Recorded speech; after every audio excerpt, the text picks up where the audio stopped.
So our passage this week was John 1:19 through 28. And this is a scene that takes place between John the Baptist and the Pharisees and other religious officials who came to him wondering, who he was.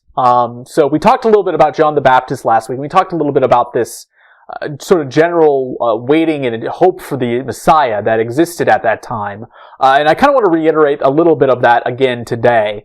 At this time, there was a belief that there was going to be a savior, a Messiah that was going to come and, save the Jewish people, specifically save them from Roman rule.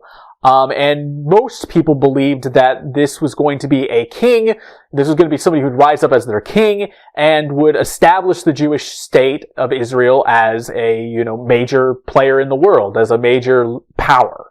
And that's what they were really believing. So when John the Baptist is out doing all these, things, ministering, there was questions. There's people wondering, because there was other individuals who, similar to him, were going around and doing similar things, and then they claimed to be the Messiah, and then there would be a rebellion, and people would kind of, with, their followers kind of coming up behind them and trying to overthrow the Roman rule, and then the Romans would come down on top of them. So the Pharisees here are trying to figure out, is John going to follow the same route?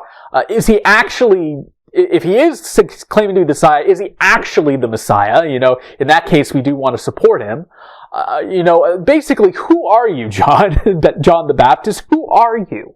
And John's answer for them is to pretty much just kind of eliminate all of those sort of ideas that they had in their head, and emphasize the person who they were really going to be looking for, which was Jesus. Everything he said was kind of redirecting there. And, the passage he quoted from Isaiah, that's a passage that very much is kind of the prophetic prediction of who John the Baptist was and what his ministry was going to be. So that is kind of that sort of background. So what does that mean for us today? Well, I think that in 2020, if there's one thing we can relate to the Pharisees a lot with in this story, it's that, that longing for good news. 2020 has been a year that has been, let's say it, it's been pretty rough. It's been, that's kind of, that's maybe not as accurate as a statement as maybe it should be.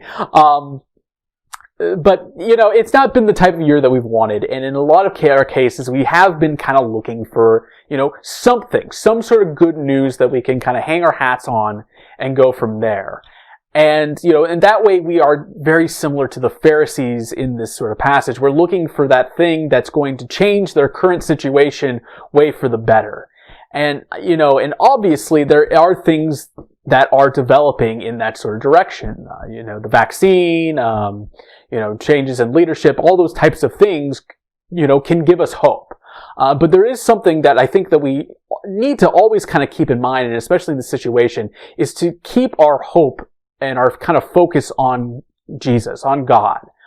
Because ultimately those types of things, they come and go. After, and the reality is that troubling times will always still happen.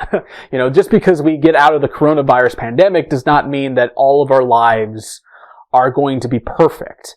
And we need to kind of keep our priorities straight and continue to look towards Jesus, as that hope for the world and as that, that salvation that we have been waiting for. So that is all I have for you this week. I hope that was helpful. And now I'd like to invite you all at home to join us for our last worship song this week.